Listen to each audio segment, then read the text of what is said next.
मान लो किसी की सब डिस्टर्ब है, उसकी वजह से आपने बोला बॉडी में ट्रेमर आते हैं, अब किसी को ट्रेमर आ रहे हैं, उसका रीजन यही है या और कुछ भी हो सकता है? देखिए देखो, जब हमारी स्लीप डिस्टर्ब होती है तो हमारे ब्रेन के सेल्स जो जिसको रिपेयर चाहिए था उसे रिपेयर नहीं मिल पाया। तो हमारे ब्रेन में एक हार्मोन, एक केमिकल रिलीज होता है डोपामिन। डोपामिन हमें खुश रखता है, हमें स्माइल करवाता है। बट एक और बहुत इंपॉर्टेंट काम करता है, वो है ब्रेन का और मसल्स का कोऑर्डिनेशन। यानी अगर मैं इस हाथ को खिलाना चाहता हूँ तो ये मेरा ब्रेन कर रहा है, हिल ये जरूर है बट सिग्नल कहाँ से आया? ब्रेन से आया ना। तो ये मसल्स का और ब्रेन का कोऑर्डिनेशन करने में हेल्प करता है। जब ब्रेन की सेल्स को डैमेज होना शुरू होता है नींद ना आने की वजह से, स्ट्रेस की वजह से या फैमिली हिस्ट्री की वजह से, तो हम ये देखते हैं कि डोपामिन रिलीज नहीं हो पाया और हमारे हाथ पैर कांपना शुरू कर देते हैं। तो ये डोपामिन की कमी की वजह से पार्किंसन यही होता है? यही पार्किंसन है। तो डोपामिन की जो डेफिशिएंसी है यही आपको, इसको हम पार्किंसन कहते हैं। तो अक्सर ऐसे में हम देखते हैं कि हम पेशेंट को जब एलोपैथिक में हम जाते हैं तो हम देखते हैं कि वहाँ पे आर्टिफिशियल डोपामिन दिया जाता है, सिंडोपा फॉर्म में, लेवोडोपा के फॉर्म में। तो पेशेंट को थोड़ा टाइम तो आराम मिलता है बट ब्रेन के अंदर सेल्स कॉन्टिन्यूसली मरते चले जाते हैं। तो जो पेशेंट को थोड़ा टाइम आराम आता है उसके बाद उसकी कंडीशन और ख़राब हो जाती है। फिर वो मेडिसिन की डोज बढ़ानी पड़ती है। तो थोड़ा टाइम आराम आया, फिर वही साइकिल चलती रहती है कि आप लोगे, आराम आएगा, फिर वो केस आपके ब्रेन में डैमेज होगा और दोबारा से कंडीशन और सिवियर होती चली जाएगी। तो इसे रोकना बड़ा मुश्किल हो जाता है। तो पार्किंसन में ये कहा जाता है कि एक बार जो डैमेज हो गया उसकी रिकवरी नहीं हो सकती। अच्छा, मतलब लॉजिकली तो क्या हो रहा है, सेल्स मर रहे हैं और दूसरे सेल्स आ रहे हैं, यहाँ पे नहीं आ रहे हैं? हमारे ब्रेन के अंदर जो सेल्स होते हैं उनमें रीजनरेशन पावर नहीं है। यानी हम जब पैदा हुए थे, मान लो कि मेरे दिमाग के अंदर 1 करोड़ सेल थे, तो आज भी वो 1 करोड़ ही होंगे। 1 करोड़ एक नहीं हो सकते। एक नया सेल पैदा नहीं हो सकता हमारे पैदा होने के बाद। और अगर 90 लाख रह गए हाँ। तो 90 लाख ही रह गए, वो 1 करोड़ वापसी नहीं जाएगी? नहीं, वो जा नहीं सकते। जो मर गया वो मरा ही रहेगा, बट जो मरने वाला है, जिसने अपना काम करना बंद किया है, उसको तो बचाना आपका फर्ज बनता है। वो कैसे होगा? आपको पहले तो वो कारण हटाना पड़ेगा जिसकी वजह से वो नुकसान हो रहा है। तो सपोज करो कि आपको नींद ना लेने की वजह से, नींद कम आने की वजह से आपकी दिक्कत बड़ी है, पार्किंसन आपको हुआ है। तो पहला काम आपका क्या आ जाएगा कि आपका स्लीप को ठीक किया जाएगा कि आप 8 से 10 घंटे सो जाओ। आपका कोई इसका नुकसान तो होने वाला नहीं है। तो पहला काम ये। दूसरा काम आपको ये करना पड़ेगा कि अब 1 करोड़ में से 90 लाख सेल आपके जिंदा है। अब इन सेल की जो एफिशिएंसी है उसको बढ़ाना है। जो नुकसान मर गए हैं वो मरे ही रहेंगे, वो जिंदा नहीं होने वाले किसी कीमत में। बट 90 लाख मैटर करता है ना। 10% ब्रेन डैमेज हुआ है, 90% तो अभी भी जिंदा है। तो ब्रेन में ना एक हम कहते हैं मैकेनिज्म होता है जिसको हम कहते हैं न्यूरोप्लास्टिसिटी। अब न्यूरोप्लास्टिसिटी आपकी लैंग्वेज में नेटवर्किंग है। तो जैसे किसी इंसान की नेटवर्किंग जितनी सॉलिड होता है वो उतना ही ऊपर क्लाइम करता है। वैसे ब्रेन में जो सेल्स हैं उनका नेटवर्क अपने आसपास के सेल्स से होता है और इनके बीच में जो नेटवर्किंग है इसको हम इंटरडेंड्राइट कनेक्शंस कहते हैं। तो ये जितने ज़्यादा बने हुए होंगे ब्रेन उतना डेवलप होगा। तो इसी वजह से आप देखते हो कि कुछ लोगों का जो आईक्यू लेवल होता है वो नेक्स्ट लेवल होता है। हम जैसा नहीं होता, हमसे बहुत ऊपर होते हैं। और कुछ लोग ऐसे होते हैं कि छोटी छोटी बात भी समझ नहीं पाते। तो हमें लगता है कि उन्होंने मेहनत नहीं करी। वो बात सही है, बट मेहनत ना करने की वजह से उनके ब्रेन में क्या हुआ कि उनके ब्रेन में जो कनेक्शन है वो नहीं बन पाए, जो उनकी कॉम्प्लेक्सिटी थी ब्रेन की वो नहीं बन पाई, नेटवर्किंग नहीं हो पाई। तो इस वजह से उनके लिए छोटी सी बात को समझना मुश्किल होता है और कुछ के लिए वो बहुत लगता है यार बच्चों वाली बात है। तो हमने 90 लाख सेल्स को वो ताकत देनी होती है कि वो अपनी नेटवर्किंग को बढ़ाएं। जितना वो डेवलप होंगे उतना वो अच्छा काम कर पाएंगे। और इस मैकेनिज्म को हम कहते हैं न्यूरोप्लास्टिसिटी। तो यहाँ पे एक सवाल निकल के आता है, नॉर्मली न्यूरोप्लास्टिसिटी लॉजिकली बच्चे जब छोटे हो तभी करवानी चाहिए, मतलब तभी ध्यान देना चाहिए नहीं, चीज़ों पे? न्यूरोप्लास्टिसिटी तो बच्चों में तो अपने आप ही नेचुरल तरीके से हो रही है ना। अब एक छोटा बच्चा जो बोल नहीं पा रहा, चल नहीं पा रहा, उसका ब्रेन कैसे डेवलप हुआ? वो न्यूरोप्लास्टिसिटी से हुआ। तो जैसे जैसे हम ऊपर की तरफ हमारी एज बढ़ती है तो हमारी ब्रेन के अंदर न्यूरोप्लास्टिसिटी स्लो डाउन होनी शुरू हो जाती है और एक एक एज पर आकर वो बंद हो जाती है। एक बार वो बंद हो गई तो उसको आप नेचुरल तरीके से स्टार्ट नहीं कर सकते। तो मतलब अगर कोई बच्चा, मैं यहाँ पे नंबर लाने की बात नहीं कर रहा हूँ, कोई बच्चा 18-19 साल का और बहुत स्मार्ट है, IQ वाइज हम बात करके चल रहे हैं, दिमाग बहुत मस्त चलता है, इसका रीज़न ये भी हो सकता है बचपन में उसने जो भी माहौल में रहा या जिसमें भी रहा उसकी वजह से उसकी न्यूरोप्लास्टिसिटी बेटर हो गई, इसकी वजह से? 2 रीज़न है। एक है एक्सपोजर, कि हमने किन किन चीज़ों को देखा हुआ है। सपोज करो कि आप आज कैलकुलस पढ़ना शुरू करोगे या वैदिक मैथ्स पढ़ना शुरू करोगे तो बच्चा ऑटोमेटिक तरीके से उस फील्ड में अच्छा हो जाएगा, कैलकुलेशन में। बट इसका मतलब ये नहीं कि वो साइंस में भी अच्छा हो जाएगा। तो हमारे ब्रेन में डिफरेंट डिफरेंट सेगमेंट्स होते हैं जो पर्टिकुलर टास्क को परफॉर्म करते हैं। तो अगर आप मैथ्स पढ़ रहे हो तो आपका लॉजिक अच्छा हो रहा है, अगर आप लिटरेचर में अच्छे हो तो आप क्रिएटिव ज़्यादा हो रहे हो, तो आपका डिफरेंट एरिया उस पर डेवलप हो रहा है। तो डिपेंड करता है कि आपको एक्सपोजर किस चीज़ का मिल रहा है। जैसे अगर हम बैठ के बात कर रहे हैं, बच्चे हमारे साथ बैठे हुए, हम बात कर रहे हैं शेयर मार्केट की, स्टॉक्स की, तो वो स्टॉक्स पे अच्छे हो जाएंगे क्योंकि उनको उसका एक्सपोजर मिला। तो पहली चीज़ है एक्सपोजर। अब एक होता है कि आपने एक्सपोजर तो दिया बट उसे वो ग्रैस्प नहीं कर पाया, तो वहाँ पर वो दिक्कत ब्रेन की होती है। मेरी बेटी अभी 3-3.5 साल की है, वो फ़ोन खोल लेती है, कैमरा खोल लेती है, hi guys, welcome Sahil Khanna talk show, my self Yuvika Khanna, और रीलें बना बना के डालती है। उस मेरे को नहीं आते फिल्टर लगाने, वो 3-3.5 साल के बच्चे को फिल्टर लगाने आते हैं। उन्होंने आपको बढ़ते काम करते हुए देखा, हो सकता है वो आपके साथ ऑफिस भी आए, तो जब उन्होंने आपको काम करते हुए देखा तो उनका मन किया कि मैं भी कुछ पापा की तरह करके दिखाऊं, तो उन्होंने इसको एक्सप्लोर करना खुद ब खुद शुरू किया और उन्होंने वो कर भी लिया। क्योंकि आज के डेट में जो बच्चे हैं तो पहले कंपेरेटिव में स्मार्ट है क्योंकि उनका एक्सपोजर अच्छा है। हम कहते हैं ना कि आज के बच्चे क्यों इतने तेज हो रहे हैं, वो तेज इसलिए हो रहे हैं क्योंकि उनको बहुत यंग एज में एक्सपोजर मिल जाता है। मैं जब पैदा हुआ था मेरा मोबाइल तो था नहीं, आया भी नहीं था, है ना, वो सेम आपके लिए भी। मगर आज के बच्चे जब पैदा होते हैं मम्मी कहती चुप होने के लिए ले तो रील देख, है ना, तो एक्सपोजर मिल गया, उस एक्सपोजर को वो यूज़ करते हुए आगे चीज़ें डेवलप कर लेते हैं। तो क्या हम ये कह सकते हैं किसी बच्चे को एक्सपोजर मिल रहा है आज, जो उनको पेरेंट्स देख रहे हैं जिनके बच्चे छोटे हैं, अगर वो अपने बच्चों को एक्सपोजर देता है उनको फ्यूचर पार्किंसन नहीं होगा? नहीं, मैं ये कहना चाहता हूँ कि आप बच्चों में जो आप एक्सपोजर दोगे बच्चों का ब्रेन उस तरह से डेवलप होगा। पार्किंसन तो तब होगा जब या तो उनका फैमिली हिस्ट्री हो, स्ट्रेस बहुत ज़्यादा पैदा कर ले किसी टाइप का, या फिर हम स्लीप डिस्टर्ब हो जाए। ये 3 मेजर कारण है। कॉन्स्टिपेशन भी बहुत बड़ा रीज़न है पार्किंसन होने का। ठीक है, तो अभी इंडिया के अंदर जो बढ़ते हुए जो केसेस आ रहे हैं, पहले ये यूएस की बहुत बड़ी बीमारी होती थी। मेरे को पार्किंसन नहीं पता था इसके बारे में। मैंने वो एक अंग्रेजों वाली पिक्चरों में देखा था कि ऐसे बाप हिल रहे होते थे और वो उनको घर से निकाल देते थे कि तुम ऐसे हो। फिर इंडिया के अंदर देखा तो पता लगा मेरी दादी जिनकी एज बहुत ज़्यादा हो रखी थी, उनके हाथ कांपते थे। फिर जब मैंने रिलेट किया मैंने कहा उनको भी पार्किंसन होगा पर कभी डिटेक्ट नहीं हुआ होगा क्योंकि इंडिया में पता नहीं था लोगों को। पर अभी जब मैं देख रहा हूँ इसके केसेस बढ़ रहे हैं। हाँ, यंग में भी होता है। जब किसी यंग पर्सन को हो जाए, 40 से नीचे वाले को हो जाए, तो हम इसे वायोपीडी कहते हैं, यंग ऑनसेट पार्किंसन डिजीज। तो इसमें क्या हो रहा है कि ब्रेन की जो एज है, एजिंग जो प्रोसेस है वो फास्ट चल रहा है, ब्रेन जल्दी डेटोरेट कर रहा है। तो सिम्टम क्या आ रहे हैं, बूढ़े वाले, हाथ पैर कांपना। 70 के बाद जो होता है वो हो रहा है 30 में, क्योंकि ब्रेन में रिपेयर नहीं हो पा रहा। अगर ब्रेन की रिपेयर होना शुरू होता रहेगा जैसे नॉर्मल सबका होता है, तो बॉडी आराम से सर्वाइव करेगी, ब्रेन भी अच्छी तरह से लंबा सर्वाइव करेगा। तो इसके कुछ सप्लीमेंट्स होते हैं पार्किंसन के लिए, अगर किसी हाथ पांव कांप रहे हैं तो? नहीं, कोई सप्लीमेंट नहीं है इसके अंदर, आपको मेडिसिन पे ही जाना पड़ता है। इसमें आपको ध्यान रखना पड़ता है कि जो फैक्टर जिसकी वजह से आपको दिक्कत हो रही है उनको पहले आप रिमूव करोगे, उसके बाद आप आपका ब्रेन जो है उसको आप थोड़ा सा सप्लीमेंट पुश करोगे कि वो न्यूट्रिशन अपना प्रॉपर तरीके से ले। फूड पे ध्यान रखना है, आप क्या एक्टिविटी कर रहे हो उस पर ध्यान देना है, किन लोगों के बीच में रह रहे हो वो भी ध्यान देना होता है इसमें। क्योंकि अगर सपोज करो कि मैं ठीक होना चाहता हूँ बट मेरी फैमिली में कुछ ऐसा है कि मैं उनके साथ रहना पसंद नहीं करता, मैं हर टाइम कहता हूँ मेरे सामने क्यों आने, किस वजह से आने, अच्छे लोग नहीं है मान लो, तो आप रिकवर नहीं कर पाओगे। आपको वो फ्रेंड्स चाहिए होंगे, वो सर्कल चाहिए होगा जिनमें आप अपनी बातों को रख सको, आप उनसे चीज़ें सीख सको, आपको वहाँ जाना पसंद हो, तभी आप उसमें रिकवर कर पाओगे। तो क्या ये चीज़ इररिवर्सिबल है? पार्किंसन जो है वो रिकवर फुली नहीं होता। जो ब्रेन के अंदर सेल डेड हो गए हैं वो डेड ही रहेंगे, आप उनकी रिकवरी के बारे में मत सोचो क्योंकि वो पॉसिबल नहीं है। अब जो आपके हेल्दी सेल्स हैं जो मर रहे हैं रोज, उनको आपको पहले कंट्रोल करना है कि वो और सेल में डैमेज में कन्वर्ट ना हो, और जो आपका पार्किंसन है वो आगे प्रोग्रेस ना करे।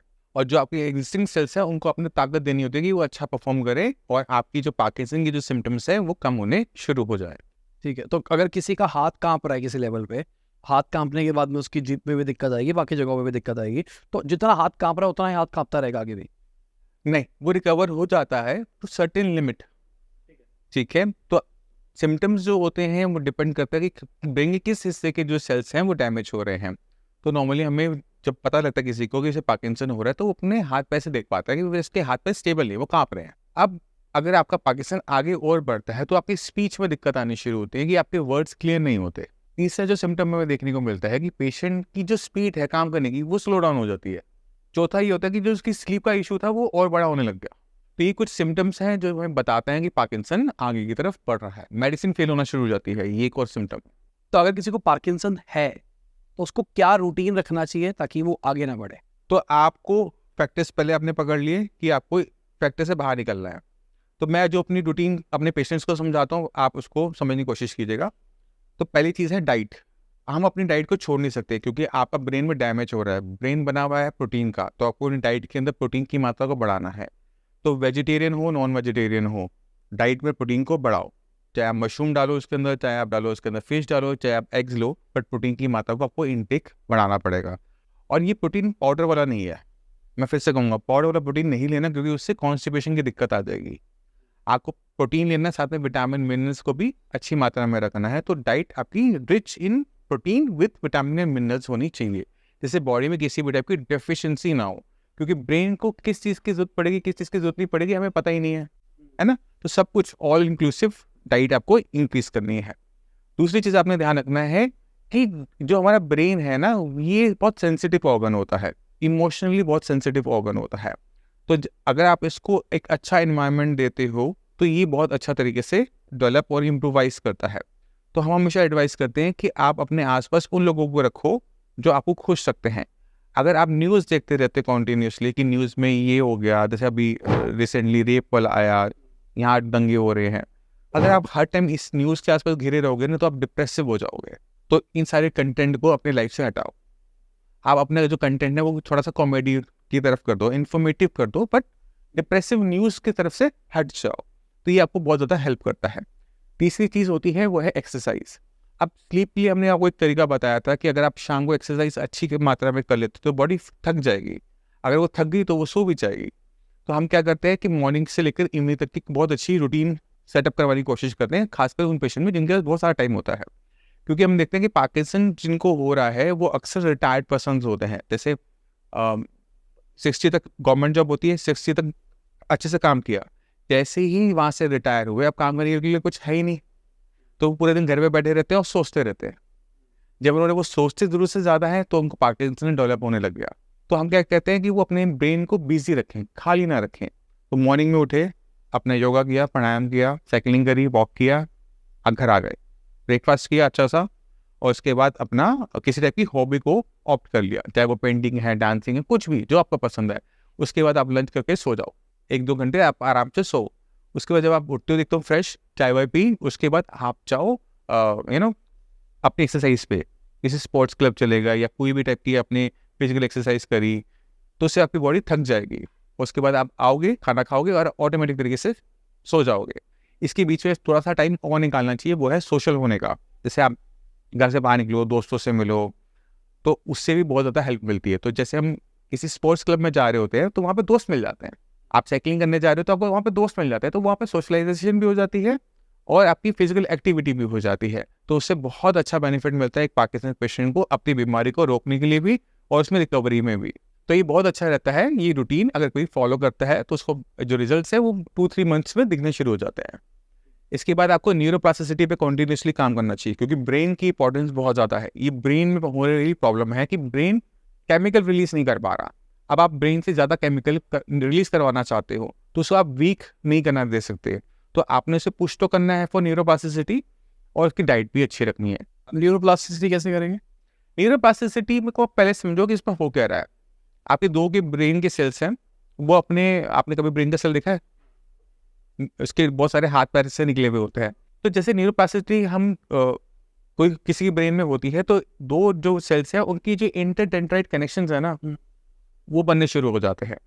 अब आपका जो ब्रेन है वो 3D में है, 2D में हम देखते हैं बुक्स में, बट वो 3D में होता है। तो एक सेल है तो उसके चारों तरफ, ऊपर नीचे चारों तरफ सेल्स हैं, और इनके बीच में इनके कनेक्शन जितने स्ट्रांग होते चले जाएंगे, स्ट्रांग मतलब स्ट्रेंथ वाइज नहीं, नंबर ऑफ कनेक्शन जितने ज़्यादा बढ़ते चले जाएंगे, ब्रेन उतना डेवलप हो जाएगा, ब्रेन उतना एक्टिव हो जाएगा। तो पार्किंसन पेशेंट को न्यूरोप्लास्टिसिटी की बहुत ज़्यादा ज़रूरत होती है, और जिन जिन पेशेंट में हम न्यूरोप्लास्टिसिटी करते हैं उनमें जो रिजल्ट्स हैं बहुत ज़्यादा मज़ेदार आते हैं। तो इसके लिए कोई एक्सरसाइज करनी पड़ती है, दवाई खानी पड़ती है, या फिर सब कुछ करना पड़ता है। आप किसी भी चीज़ को छोड़ नहीं सकते, क्योंकि अगर आपको मान लो कि 60s में आपको पार्किंसन हो रहा है, तो अगर आप इसको बढ़ने दोगे तो क्या होगा कि 80 तक तो आप बिल्कुल बेड रिटर्न हो जाओगे, आपके लिए वॉशरूम जाना बड़ा मुश्किल हो जाएगा, आपकी हर चीज़ आप अपनी फैमिली पर डिपेंडेंट हो जाओगे। और यहीं पर सबसे ज़्यादा बड़ी दिक्कत फैमिली वालों के लिए भी आती है कि वो अपने पेरेंट्स को इस तरह से देखना पसंद नहीं करते।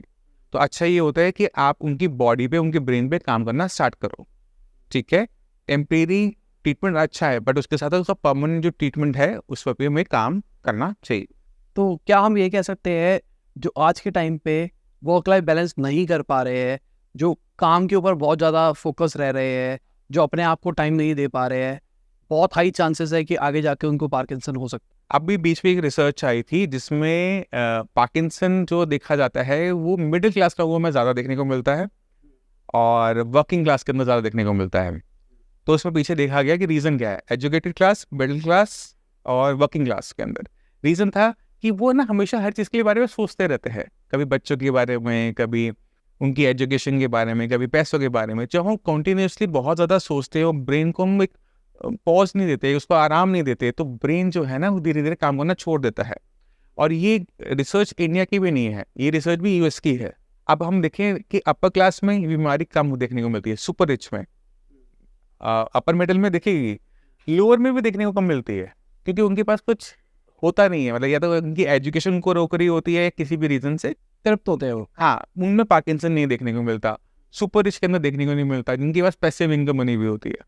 जिनकी एक्टिव इनकम पे वो डिपेंडेंसी है, इनकम छोटी है, एजुकेशन ज़्यादा है, इनकम उस हिसाब से नहीं है, तो वो लोग ज़्यादा परेशान देखने को मिलते हैं और वही पार्किंसन के शिकार भी ज़्यादा देखने को मिलते हैं। तो अगर कोई हमको देख रहा है, उसको लाइफस्टाइल कैसा जीना चाहिए जिसकी वजह से उसको फ्यूचर में पार्किंसन ना हो? तो मैं अपने सारे पेशेंट्स को यही एडवाइस करता हूँ कि पहले तो आप लाइफ का एक बहुत बड़ा जो ज़रूरी चीज़ है वो सीखो, वो है खुश रहना। आपके पास जो है जैसा है उसमें खुश रहो। सेटिस्फेक्शन जब आ जाती है तो आपके जो मेंटल डिसऑर्डर्स है वो कम होने शुरू हो जाते हैं। पार्किंसन भी उनमें से एक है। तो खुश रहने के लिए क्या है कि आपको अपने आप को भी थोड़ा सा देखना पड़ेगा कि आप कोई एक्टिविटी जो आपकी हॉबीज़ है उनको आप फॉलो करो। आप अपने उन लोगों को अपने साथ रखो जो आपको खुश रखते हैं। जैसे आपके फ्रेंड्स हैं, अक्सर क्या होता है हम बड़े होते चले जाते हैं, अपने फ्रेंड्स को छोड़ते चले जाते हैं। ये नहीं करना। आप चाहे उनको हफ्ते में 2 बार कॉल करो, बट कॉल करो, बात करो, भाई तो कैसा है, कैसा नहीं है। उनको बुलाओ कि ओके ठीक है। दूसरी चीज़, अपने जो बच्चे जैसे चले जाते हैं, फैमिली से दूर हो जाते हैं, उसको भी थोड़ा सा अवॉइड करने की कोशिश करो। अक्सर जब पेशेंट आता है वो कहता है कि डॉक्टर साहब मैं तो यहाँ रहता हूँ नोएडा में, मेरे बच्चे रहते हैं बेंगलोर में। मैंने कहा ऐसा क्यों? उन्होंने अपना घर बना लिया, हम वहाँ नहीं जाएंगे। क्यों? क्योंकि ये प्रॉपर्टी मैंने बनाई थी नोएडा वाली। वो फंस जाता है वहाँ पे। और मैं उनको हमेशा एडवाइस करता हूँ कि आपकी अपनी प्रॉपर्टी अपने पास रखो और वहाँ पे बेंगलोर उनके साथ शिफ्ट हो जाओ, क्योंकि उनके वहाँ पे गैंग चिल्ड्रन है। अब उनको अच्छे लगते हैं बट उनसे रोज बात नहीं कर पाते, तो वो अपने आप को इस मतलब ब्लॉकेज पे बांध लेता है कि मुझे ये नहीं करना। तो आप उसको थोड़ा सा चेंज करने की कोशिश करो। डाइट पे बहुत ध्यान रखो कि आप क्या खा रहे हो क्या नहीं खा रहे। जैसे बताया था, प्रोटीन रिच डाइट रखोगे, जितना प्रोटीन रिच डाइट रखोगे, जितने अच्छे मिनरल्स लोगे, उतना ब्रेन आपका अच्छा परफॉर्म करेगा। तो ये अगर चीज़ें हम कर लेते हैं, साथ में आखिरी स्लीप, अगर आपने स्लीप अच्छी कर ली, आपको कोई नहीं रोक सकता कि आपको पार्किंसन हो जाए।